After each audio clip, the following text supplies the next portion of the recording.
Russian military convoy that had been positioned outside the Ukrainian capital Kyiv for days appears to have dispersed. The latest satellite images published by Maxar Technologies now show armoured units manoeuvring in and through the surrounding towns close to Antonov Airport to the northwest of Kyiv. Some of the vehicles have moved into the forest. Images also show convoy elements further north have repositioned near the town of Lubyanka, with artillery howitzers in firing positions nearby. The convoy had massed outside Kyiv early last week, but its advance stalled amid reports of food and fuel shortages. Some analysts believe Russia is gradually overcoming logistical issues and is preparing for a major ground assault on the capital. The Institute for the Study of War says Russian forces continued concentrating in the eastern, northwestern and western outskirts of Kyiv for what they say will be an assault on the Ukrainian capital in the coming 24 to 96 hours. It's also reported Russian forces have reached the northeastern edge of Kyiv, where the suburbs of Irpin and Bucha have endured days of heavy bombardment.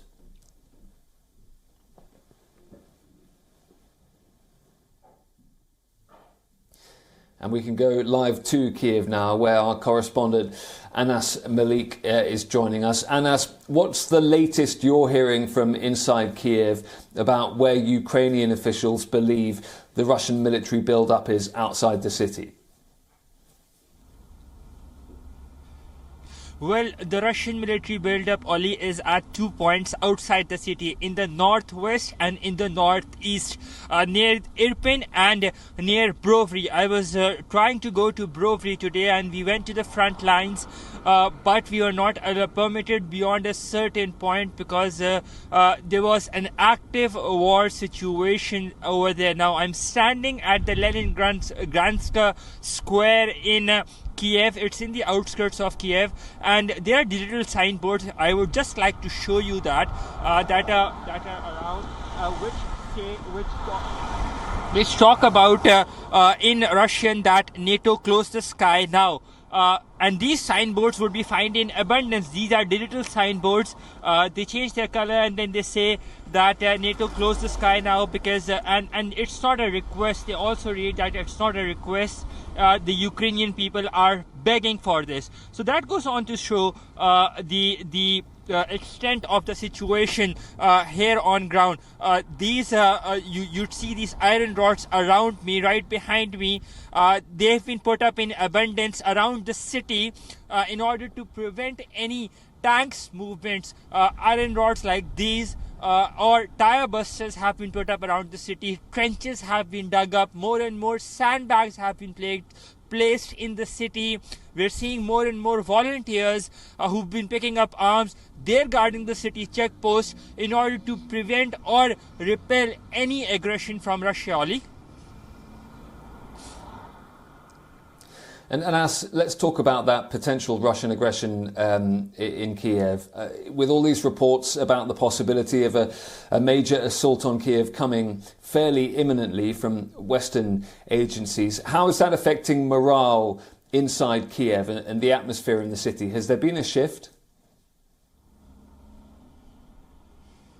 Well, more and more people are trying to go out of the city, and those who have chosen to stay back, they're going to supermarkets like these that is right behind me, and they're stocking up the household items. We've been seeing how supermarkets have been going out of essential items as well. The morale, if I talk to you about it, well, as I said, the Ukrainians are not giving up that easily. And that's something very certain, and that is something that we get to witness almost every day. There are more and more checkposts that have been put up, more and more concrete blocks have been put up, and more volunteers are there at those checkposts in order to safeguard their city. So that goes on to explain the morale that despite the fact that the Russians might be more in number and might have much more weaponry or equipment compared to that of Ukraine, but despite of that, the civilians and people of Ukraine are not in cahoots and are not in affirmity to give up their piece of land, and they would want to give a fight regardless of whatever the consequences may be. Ollie? And as you mentioned there, people stocking up on household items ahead of a potential ground assault on Kyiv. Do we have a sense of supplies in the city, how long they could last if the siege, the effective siege that we're seeing were to continue? How much food and water is there available in the city for the people that remain? Well, the city administration has stocked for about 3 weeks of supplies. The other thing that has happened was that we've seen a mass exodus. About 85% of the population here has left the city, and as I said, those who have chosen to stay back, they're mostly in their houses. So they've got ample food supplies, at least for now, at least to last for another 3 weeks. That's what the city admins claim.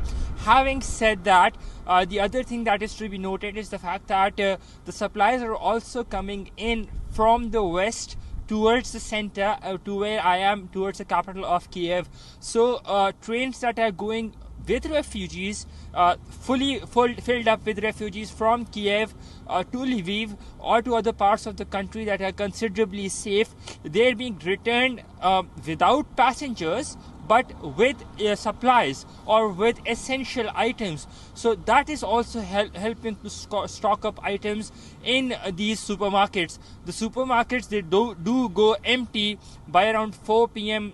Local time, because that's when they close. We are under curfew in the evening that starts at about 7 p.m. local time, and then the curfew continues until 6 a.m. in the morning. But despite the fact that there might just be a crunch of supplies for the time being, those are quickly replaced by the trains that come in. They bring in those supplies as well. Ollie? Anas, thank you. That is our correspondent Anas Malik reporting live from Kyiv.